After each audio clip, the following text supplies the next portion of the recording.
Siguiendo con este congreso tan intenso, don Miguel Lorente estaba invitado ayer en la conferencia inaugural, pero sus cargos en Madrid le impidieron venir. Sin embargo, no le pareció oportuno no acompañarnos, lo cual le agradecemos, bueno, los organizadores, a mí que me toca presentarlo, y creo que ya veréis cuando él termine de hablar todos vosotros. Ha hecho el esfuerzo de venirse de Madrid a las 9, ha buscado este hueco para poder transmitiros el trabajo que está realizando y los conocimientos que él tiene. Miguel Lorente, su cargo actual es de delegado del Gobierno para la violencia de género. Esto, naturalmente, le habilita para estar aquí con todos los honores esta mañana. Pero si yo, desde el punto de vista personal, junto con otros datos, tuviera que decir cómo conocía a Miguel Lorente, pues lo conocí con un regalo de cumpleaños de mi hija. Mi marido me pega lo normal, primera edición, que yo pensaba que mi hija lo que quería era que en mi mundo de vorágine y de trabajo, pues bueno, tuviera un poquito de gracia. Cuando yo iba a mitad del libro, como comprenderéis, no sabía si agradecérselo o matarla. Yo aconsejo que lo leáis, es un libro magnífico. Miguel Lorente es médico, es profesor, ha estado muy implicado en todos los proyectos, protocolos de la Junta de Andalucía, lo está ahora en el Gobierno central, tiene esas publicaciones que a todos nos piden resumido y que el presentador dice yo no puedo leer todo esto porque me como todo el tiempo, pero junto a todo eso, junto a su trabajo, lo mismo que su hermano en ADN, junto a sus publicaciones e investigaciones de violencia de género, tiene algo que creo que muchos de los ponentes que han invitado, Ricardo y María Ángeles, poseen, que es el talante, la preocupación, el compromiso auténtico, el que no sean palabras vanas. Por eso yo sé que lo que os transmite esta mañana, a vosotros y a mí también, os va a formar totalmente. Y de verdad que os aconsejo, y no me va a dar comisión, ni lo hemos hablado antes, pero creo en serio que los libros de Miguel llegan al alma y que son unos libros muy serios de un tema que es verdad que se llama la lacra, pero que lo es. Si eso lo mezclamos con la trata de seres humanos, pues está servido la dureza, pero también la necesidad de esa formación. Así que, Miguel, en mi nombre, en los de los organizadores y en todos los que están aquí esta mañana, muchísimas gracias. ¿Por qué me aplauden a mí?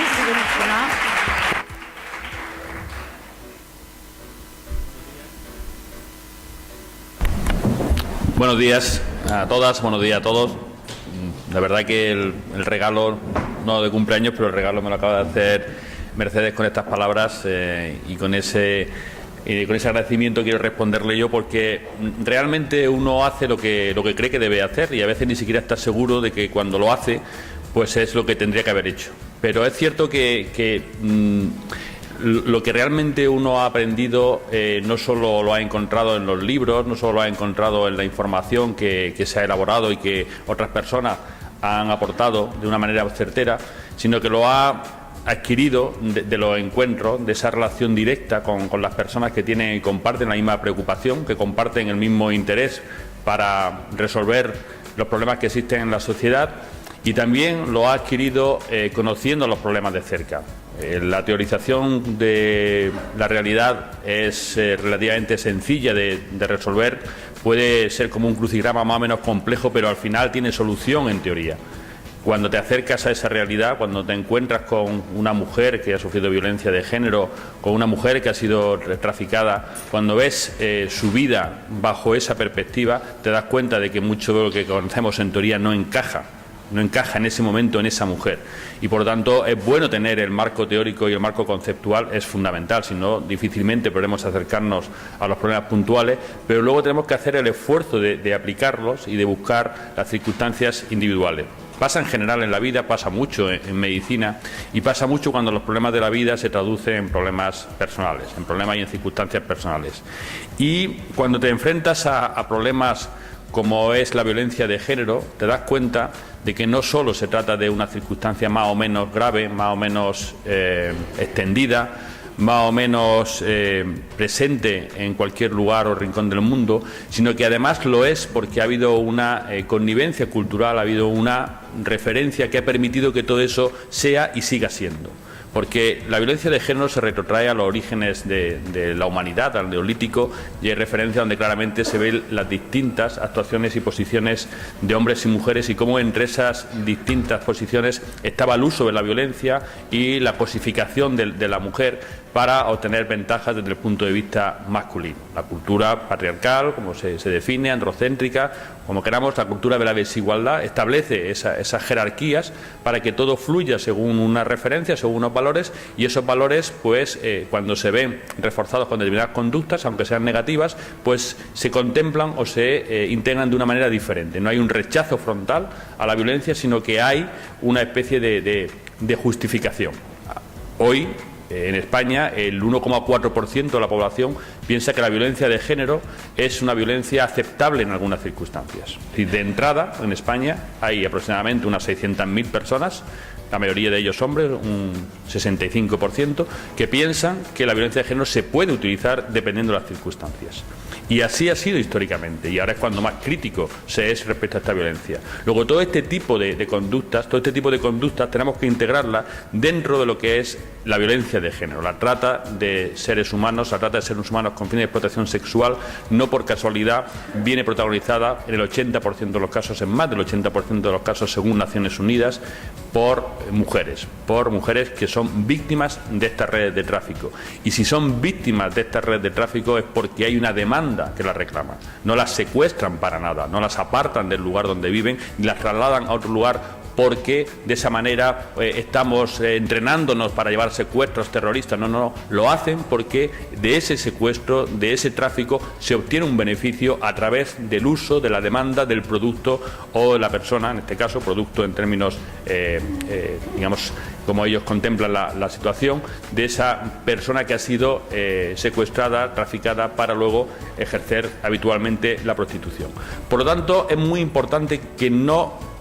dejemos la trata como si fuera un problema aislado de la realidad social global, porque a veces nos pasa eso, y sobre todo en el análisis científico, que analizamos, es decir, separamos tanto la realidad de lo que la revuelve, que nos podemos perder en ese camino y sobre todo en ese camino de vuelta. Analizar para conocer es fácil, pero aplicar ese conocimiento a la realidad puede ser complejo si no hemos mantenido la linealidad, la continuidad, para llevar lo que alcancemos por medio del estudio a la aplicación práctica de la realidad. Luego, cuando analizamos la violencia de género, con esta definición que es la más aceptada, la que se utiliza habitualmente en todas las declaraciones internacionales, en todos los documentos que se aprobaron durante la presidencia española de la Unión Europea, pues la referencia inicial fue la declaración del 93 de la Asamblea General, donde se recoge la violencia de género como una violencia, la violencia que sufren las mujeres como una violencia de origen cultural y que tiene múltiples manifestaciones. En España hemos delimitado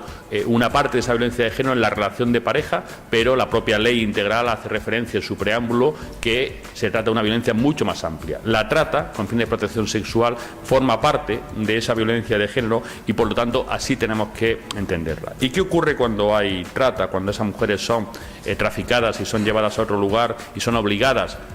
a ejercer la prostitución? La trata tiene una conexión directa con la prostitución. No podemos desvincular la trata con la prostitución, ni podemos conformarnos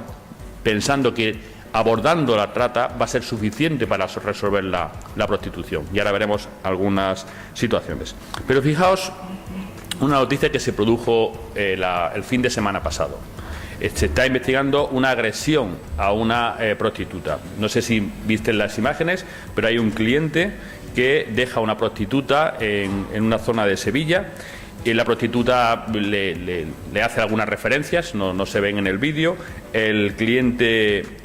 se vuelve hacia ella, le da una patada que, si os dais cuenta, la eleva del suelo aproximadamente 1 metro y la mujer cae y es dejada en esa situación. La trata, la prostitución, son situaciones de violencia, de mucha violencia, de una violencia muy intensa, y muy profunda. Fijaos en algunos estudios que se han hecho sobre la violencia en la prostitución, como consecuencia de la prostitución, las consecuencias, las graves consecuencias que tienen para las mujeres que ejercen la prostitución el hecho de estarse en esas circunstancias. Aproximadamente entre el 60 y el 80% sufren violaciones por parte de los clientes. La violación, la prostitución, no son conductas sexuales,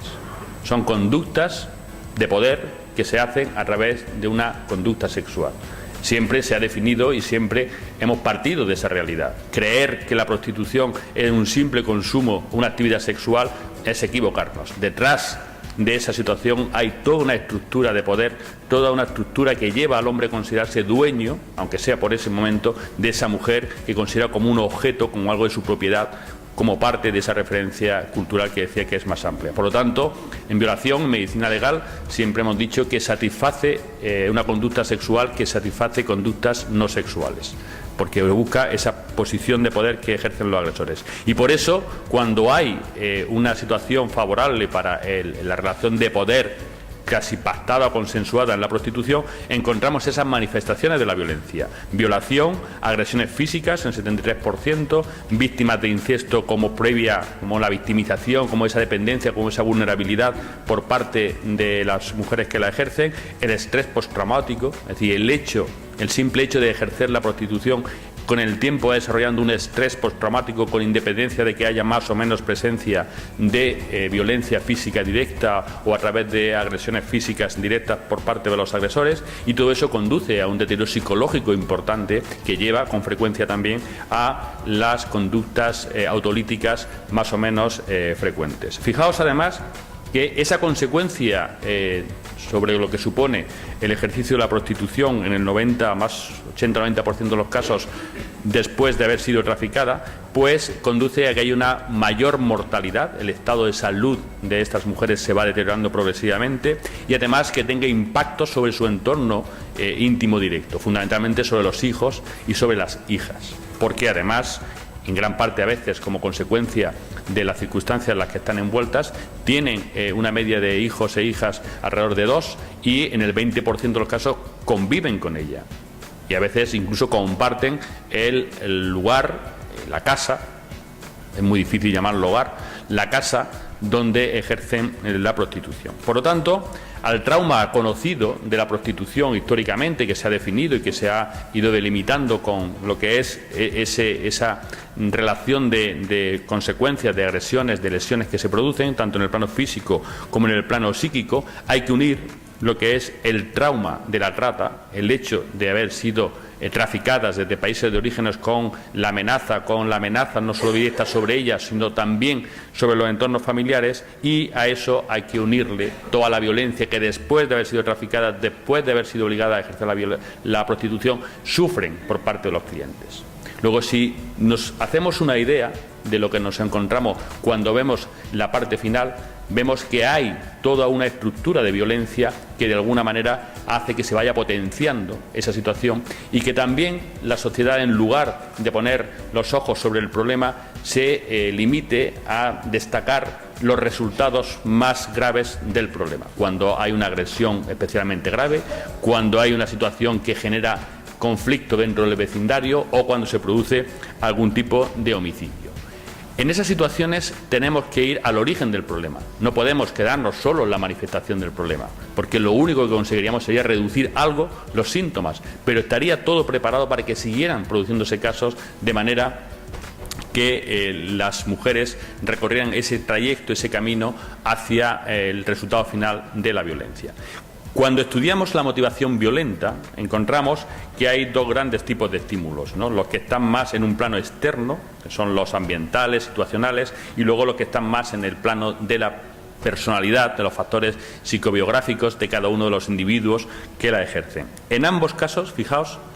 hay un protagonismo o hay unas circunstancias específicas para que esa violencia vaya fundamentalmente dirigida contra las mujeres. El plano de los factores culturales, la desigualdad, el creer que hay normalidad en la violencia, el creer que es normal ejercer la violencia sobre tu pareja, el que las mujeres crean que es normal que los hombres ejerzan determinados grados de violencia, es una referencia cultural. No es una referencia biológica ni es una referencia que esté enmarcada en una situación puntual, sino que es una referencia global que la cultura ha permitido y ha transmitido generación tras generación. Y la globalización es un factor que está potenciando la violencia en determinadas circunstancias, en dos sentidos fundamentalmente. En el sentido de que en el tránsito, en el cambio de referencias culturales, sobre todo cuando se emigra, como suele ser habitual, de países donde hay una estructura patriarcal, una cultura de desigualdad mucho más marcada, al llegar al país receptor, además lo comentamos en el congreso anterior, aquí en Granada, se produce una integración asimétrica. Las mujeres se integran antes en las sociedades receptoras que los hombres, por la forma de entender las relaciones humanas. Hay relaciones más empáticas, por el tipo de trabajo que relacionan, que hay más intercambio afectivo, mientras que los hombres se desenvuelven más en el plano superficial. Por lo tanto, al integrarse antes, se identifican más rápidamente con las referencias culturales del país receptor y se cuestiona la conducta de control de violencia que ejercen los agresores. Ante esa situación, los agresores, los maltratadores, utilizan más la violencia para controlar y retener más a las mujeres. Todos esos factores facilitan el que haya violencia, y los factores de carácter endógeno, de carácter psicobiográfico, también, como veis, hay en gran parte de ellos una agresividad que se traduce en violencia dirigida contra las mujeres. Por lo tanto, estamos en unas circunstancias en las que la situación de violencia hacia ellas es muy característica y muy definida. Pero además, culturalmente tenemos una construcción hacia la normalización, incluso hacia la necesidad de la prostitución. Y fijaros lo que dice Andrea Dworkin respecto a la prostitución y, por lo tanto, el sentido que tiene la trata. La autora dice que la sociedad, la cultura, siempre ha creado un pool de prostitutas, siempre tiene preparado la posibilidad de que los hombres se identifiquen y se vean a sí mismos como hombres llevando a cabo aquellas conductas que tradicionalmente se han identificado con la masculinidad.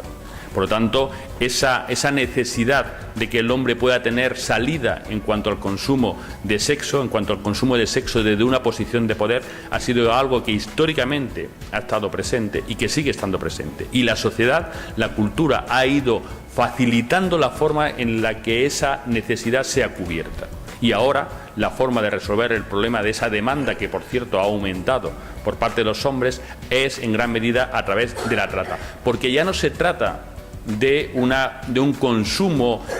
más o menos espontáneo, más o menos circunscrito a determinadas celebraciones, a determinados días de la semana, a determinados periodos del año, sino que ya es un consumo basado también en elementos que permitan elegir para satisfacer más esa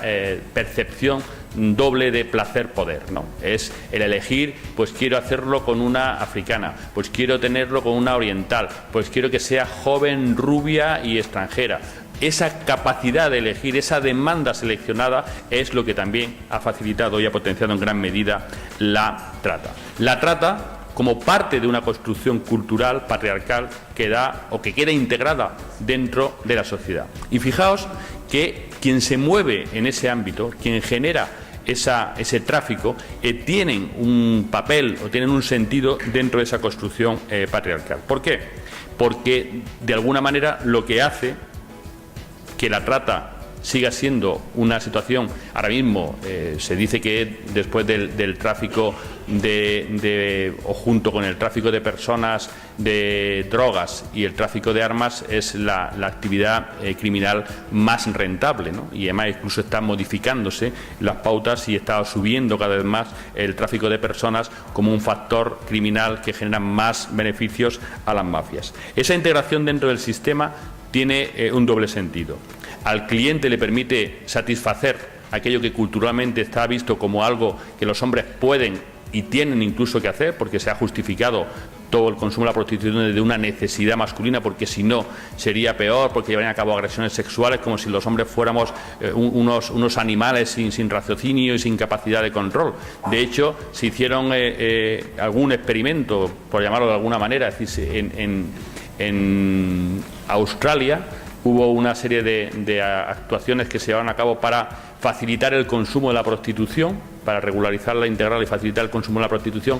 con el objeto de que disminuyeran las agresiones sexuales, y no solo no disminuyeron, sino que aumentaron las agresiones sexuales, porque un hombre, cuando busca una relación de este tipo, tanto de prostitución como de agresión sexual, no busca un contacto sensual. De hecho, muchos de ellos tienen parejas, tienen familias y tienen relaciones sexuales. Lo que buscan es el elemento ese de poder añadido como parte de la relación sexual. Y por lo tanto, lo que permite la trata es, primero, satisfacer esas demandas, además esas demandas selectivas que cada vez se van imponiendo más, y a las mafias enriquecerse como parte de ese juego en el que se entra a través de la trata. Fijaos que Pliwachowski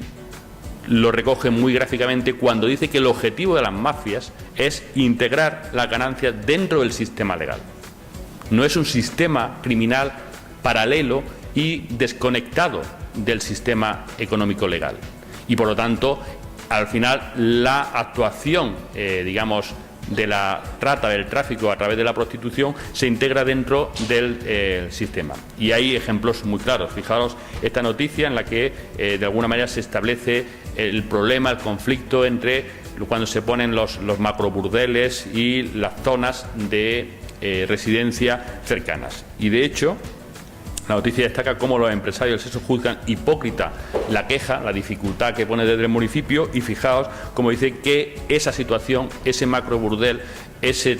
consumo de mujeres, ese tráfico que lleva a que se consuma a esas mujeres, que las que tú puedes elegir, pues el color de la piel, la altura, cualquier elemento que para ti venga a satisfacer esa demanda, al final genera ganancias y al final se integra dentro del sistema legal, del sistema propio de la zona. Por lo tanto, la dificultad para abordar el problema es muy grande. Es muy grande porque desde la normalidad en la percepción hasta, lo positivo que se percibe por parte del resultado de ese ingreso económico, de esa generación de puestos de trabajo, pues hace muy difícil que se encuentren con los apoyos y con los elementos suficientes para controlar toda esa situación. Eso hace que en la práctica, a la hora de enfrentarnos a los casos de tráfico de personas, sobre todo cuando están amparados por esta doble perspectiva cultural y de demanda, como es el tráfico de mujeres con fines de explotación sexual, tengamos muchos problemas. Ayer creo que pusieron algunos de los problemas que existimos, que habitualmente tenemos. Hay gran dificultad para identificar correctamente las personas. De hecho, la gran parte del tráfico se basa en identidades falsas. Cuando se identifican, las mujeres no suelen reconocer su situación por miedo a las consecuencias, con lo cual puede dar lugar a un malentendido. La situación de esclavitud del siglo XXI, que es cierta, no del siglo XXI, la esclavitud histórica del siglo XXI, del XX, del XIX, del XVIII y XVII, de sí hasta los menos X siglos que nos retrotraen al Neolítico, porque en el Neolítico, no traigo la diapositiva, el año pasado se descubrió una fosa común en Alemania del Neolítico donde todos los cadáveres todos los restos humanos eran de hombres. Y el estudio del Neolítico demuestra cómo las mujeres fueron raptadas y fueron llevadas como botín de guerra al poblado que logró aniquilar a la población masculina del lugar. Es decir, ya en el Neolítico se producían esos raptos de mujeres para utilizarlas sexualmente fundamentalmente. Bueno, pues esas situaciones son las que luego dificultan y luego hacen que la percepción tradicional de la esclavitud, entendida como una cadena, como una reja, no se produzca en la trata. Hemos tenido algún caso en la delegación del Gobierno en los que hemos tenido que estar trabajando muy estrechamente con la policía, con la Guardia Civil, porque el argumento inicial era que la mujer no estaba en un club de alterne con rejas, sino que estaba ejerciendo la prostitución en una calle de Madrid y que por lo tanto no podía ser víctima de trata. No. Una víctima de trata hoy no necesita estar atada con una cadena a una cama ni estar en un club con rejas. Una víctima de trata es controlada con la amenaza, es controlada a través del miedo que genera una posible agresión o consecuencias sobre su familia. Y por tanto también tenemos que cambiar esa idea de entender la trata y la víctima de trata como una mujer retenida, esclavizada, no solo por factores físicos, sino sobre todo por factores emocionales y por factores que generan ese miedo a las posibles consecuencias. Y hay que hacerlo porque yo recuerdo cuando empezábamos con violencia de género, allá por los años 80 y tantos, al final de los 80 y tantos, que como una mujer no llegara con el hematoma, la herida sangrando, pues prácticamente no se consideraba víctima de violencia de género. Tenía que ser una violencia muy evidente y de cierta gravedad para que hubiera una consideración como víctimas. Y poco a poco hemos ido cambiando esa percepción y ahora se contempla la violencia psíquica como una forma de violencia de género. Y en la trata también tenemos que cambiar lo que es el concepto de esclavitud, el concepto de dependencia respecto a las mafias, al grupo mafioso, y no solo basarlo en los elementos físicos. En cualquier caso, todas estas situaciones, como vemos, dificultan la investigación, y cuando encontramos con casos que aparecen todos los años, hay una serie de casos, alrededor de entre 5 y 10 mujeres que ejercen la prostitución que son asesinadas, luego nos encontramos con muchísimas dificultades para poder resolver adecuadamente ese caso en cuanto a conocer los elementos que pueden llevar a una trazabilidad del agresor o a una identificación de esa persona para poder identificar en qué circunstancias se ha podido producir esa situación. La identificación de las víctimas, también comentó mi hermano José Antonio ayer, pues ciertos procedimientos que podemos ir incorporando, ¿no?, a través de la identificación de ADN, pero también como elementos de prevención, no solo para cuando se ha producido el homicidio, son tecnologías que tenemos que aplicar a la prevención de una criminalidad cada vez más sofisticada y cada vez más estructurada. Y el no rechazo social hace que sea difícil también combatir este tipo de situaciones. Personajes, esto es una noticia, ¿no?, es anecdótico, pero hay una cierta vinculación a considerar que no se está haciendo mal cuando se interviene en un tipo de negocio basado en el tráfico de mujeres, o incluso no se considera el hecho de haber sido una persona que ha estado imputada en un delito como es el tráfico de personas, que tiene como objeto alimentar los burdeles, los clubes, el ejercicio de la prostitución, pues no se considera como una situación de riesgo o como un factor que puede facilitar el que se siga llevando a cabo ese tipo de conductas sexuales, ese tipo de conductas violentas. Por lo tanto, tenemos que hacer ese cuestionamiento, porque de lo contrario, esta es una noticia de esta semana. En una ciudad, concretamente me parece que es en Valencia, pues la publicidad de los clubes en los autobuses urbanos, y cada vez más cerca y más normal. El problema no es la proximidad ni la cercanía, sino la normalidad, en creer que eso es una opción más para las mujeres y una opción más para los hombres. Una opción más para los hombres que fundamentalmente va muy dirigida, muy enfocada hacia los hombres jóvenes. Y el gran problema que nos estamos encontrando últimamente es cómo se ha producido un incremento del consumo de prostitución por parte de hombres jóvenes, y cómo, como consecuencia de esa demanda selectiva de los consumidores de prostitución, de los clientes, se está produciendo también un mayor aumento de mujeres jóvenes que son víctimas del tráfico y que ejercen la prostitución. Es algo que estamos viendo de diferentes formas y que va muy enfocado a esa idea de cosificar, de deshumanizar a las mujeres. Y cuando se deshumaniza a las mujeres, la violencia es el siguiente paso. Cuando un agresor lleva a cabo o establece una relación con una mujer basada en la violencia, es decir, en la posibilidad de ejercer la violencia cuando él considere que su mujer no ha hecho algo que merece una corrección o que ha hecho algo que supone un ataque a su posición, llevarle la contraria, no hacer lo que él ha dicho, intentar enfrentarse, dejarlo en mal lugar públicamente. Cuando él percibe que su mujer no cumple con el rol, con lo establecido para ella, él recurre a la violencia de forma sistemática, pero para hacerlo de esa manera, primero tiene que cosificar, tiene que considerar que esa mujer es algo suyo, que forma parte de su propiedad y que por lo tanto el ejercicio de la violencia es una opción más. Eso es un proceso que se consigue con el tiempo. Un agresor, un maltratador, necesita tiempo para cosificar a su mujer, para deshumanizarla. Y eso se consigue aislándola, cuestionando la fuente de identidad del pasado, la fuente de identidad del presente, tratando de alejarla de la fuente de apoyo externo, de la familia, del trabajo, de la amistad. Hay un proceso que conocemos, a veces más rápido, a veces más difícil y prolongado, pero que se traduce al final en la cosificación. Cuando está cosificada, el elemento agresión, el elemento violencia, suele aparecer con relativa frecuencia. Por lo tanto, si tenemos una imagen de las mujeres, si transmitimos socialmente que las mujeres son objetos, están cosificadas, pueden ser cosificadas, más fácilmente se va a iniciar ese camino por parte de muchos hombres hacia la cosificación y más rápidamente se va a alcanzar. Por lo tanto, todo lo que facilita esa imagen de las mujeres como objetos, como cosas que van dirigidos a la satisfacción de la demanda de los hombres. Aquí en Granada tuvimos un ejemplo con la subasta de solteras, ¿no? como ocurrió en la discoteca, pero ha ocurrido y se ha llevado a cabo en otros lugares, también las fiestas de la minifalda. Fijaos que además tienen la perversión de poner a la mujer en valor según sea más considerada por los hombres. Una chica que sea reconocida como la más guapa, por la que más ha empujado, por la más sexy, la que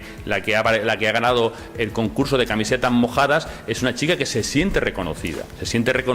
pero se siente reconocida o es reconocida como objeto según la demanda o la consideración que tienen esos hombres alrededor del concepto de mujer como objeto. Y vemos cómo incluso se llega a utilizar pues una fiesta homenaje a la mujer con un premio que va dirigido a aumento de los pechos, a una intervención quirúrgica para aumentar el pecho si resultaba vencedora de ese sorteo que se hacía. La deshumanización llega incluso, pues lo vemos con frecuencia, a utilización de la imagen de las trabajadoras de múltiples formas, pero incluso pues posando para un calendario en bikini, en bañador, de la forma que la compañía ha considerado que es bueno, porque forma parte de la normalidad, forma parte de lo atractivo de la compañía o forma parte de lo bueno para dar una imagen determinada en la sociedad. Una imagen que, lógicamente, si fuera en un sentido diferente a lo considerado como normal, no sería aceptable y supondría un rechazo en lugar de una aceptación por parte de la situación. Por lo tanto, tenemos que pasar de lo que es una situación de normalidad a un cuestionamiento, a una crítica respecto a lo que tenemos ahora como normal y que cada vez va aumentando más. Yo creo que el esfuerzo que se hizo para regular, que al final no se pudo concretar por el adelanto de las elecciones, pero que yo creo que se continuará porque había unanimidad por parte de todos los grupos políticos, pues puede ser unos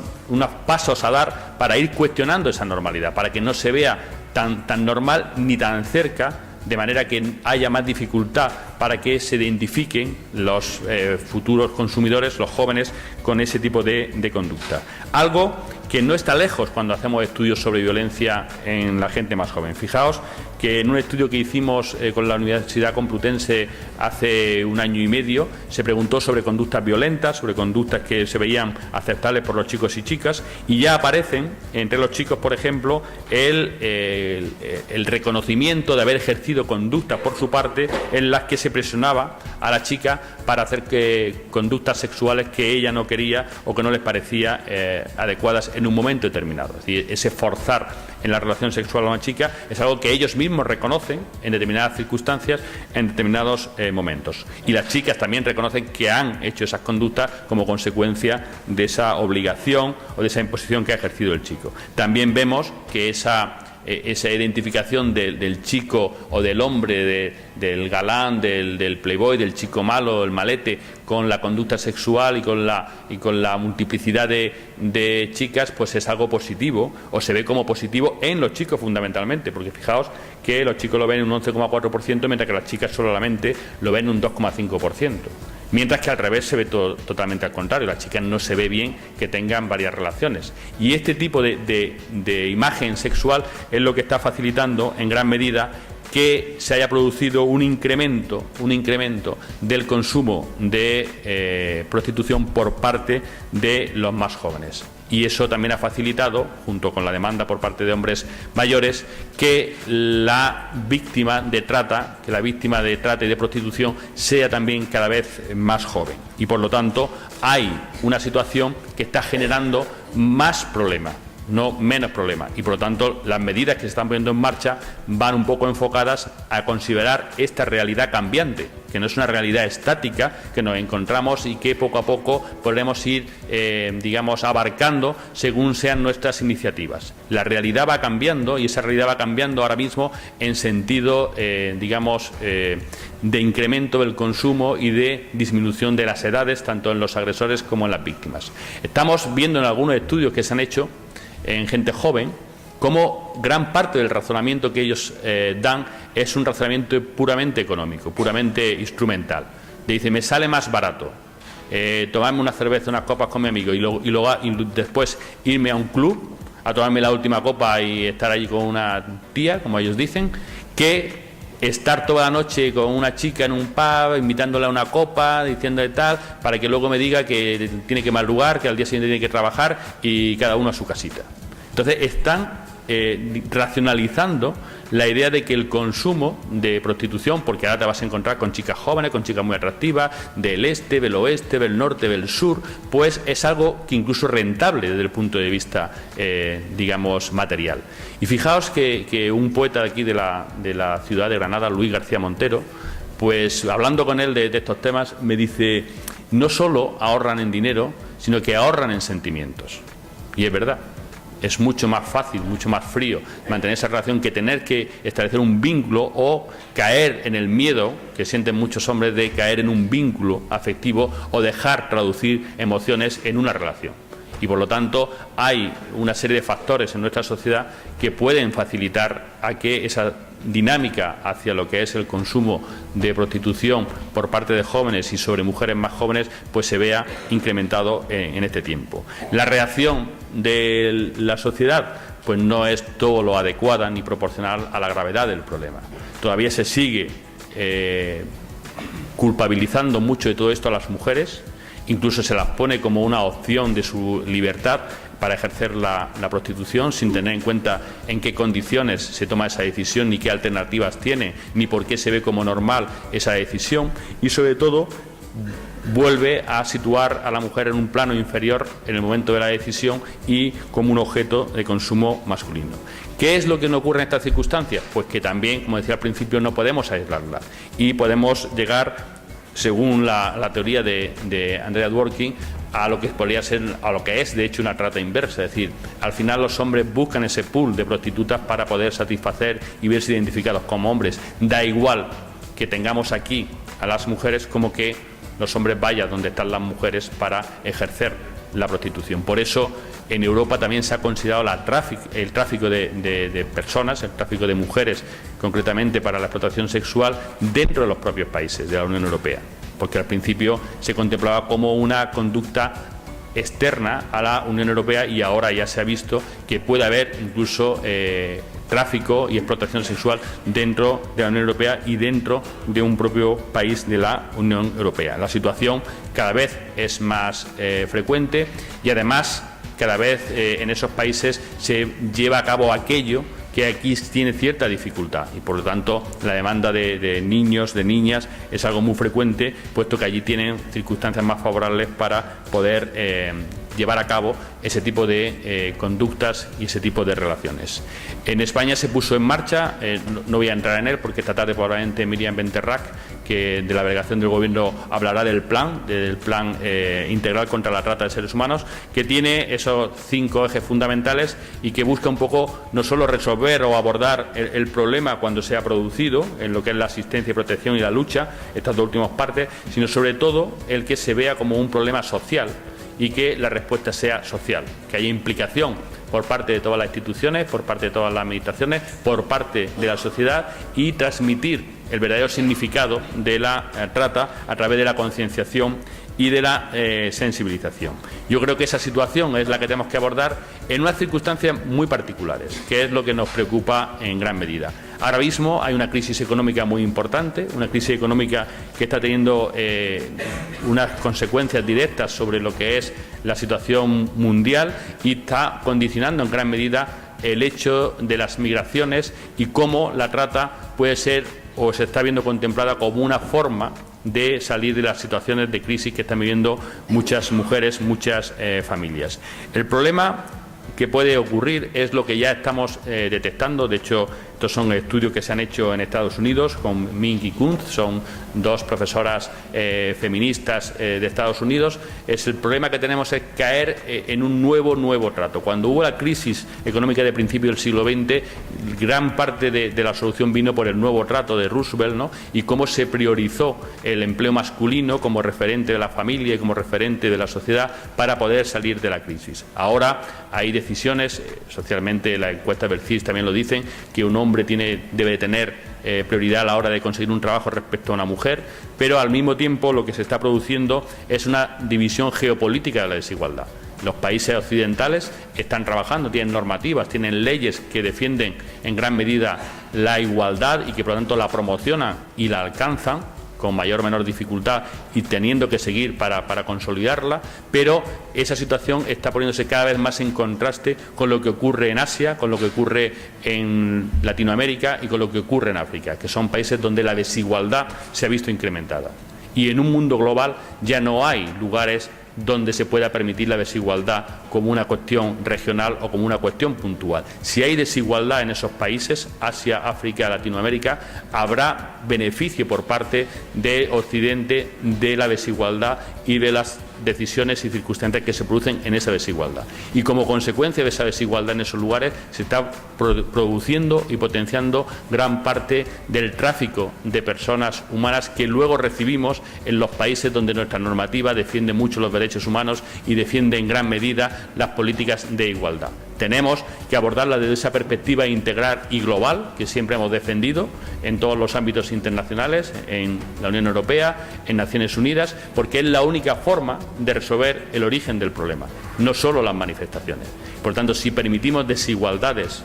en determinados lugares del planeta, estaremos aprovechándonos de esas desigualdades. Y eso es injusto, pero es inmoral también, y no deberíamos de aceptar esa situación. Yo creo que es importante tener esa imagen global de lo que significa el tráfico de personas con fines de explotación sexual, protagonizado tristemente en más del 80% por las mujeres, y tener que trabajar por un futuro en el que esa situación no se produzca y no sea normal. El presente nunca es un accidente, por muy grave que nos encontremos, la realidad no es producto de la casualidad ni de las circunstancias puntuales. Generalmente es producto de una serie de factores que previamente han estado interaccionando e influyendo para conducir a esa realidad presente. Por lo tanto, si el presente no es un accidente, el futuro es un resultado. Y el futuro puede ser y tiene que ser el resultado de lo que hoy hagamos para que sea. Y en ese sentido creo que es muy importante trabajar por los factores que corrigen la desigualdad y que eviten esa trata, ese tráfico de mujeres, para que luego los hombres puedan sentirse satisfechos en el plano más material y en el plano más afectivo, en lo que hace referencia a una percepción de poder que refuerce todo el sistema que ha venido de alguna manera facilitando y permitiendo esa situación como parte de la normalidad. Yo creo que es accesible, yo creo que es posible, pero también es verdad que es parte de un gran trabajo que tenemos que empezar a hacer desde ya, como en gran medida se ha hecho en estos últimos años. Muchas gracias.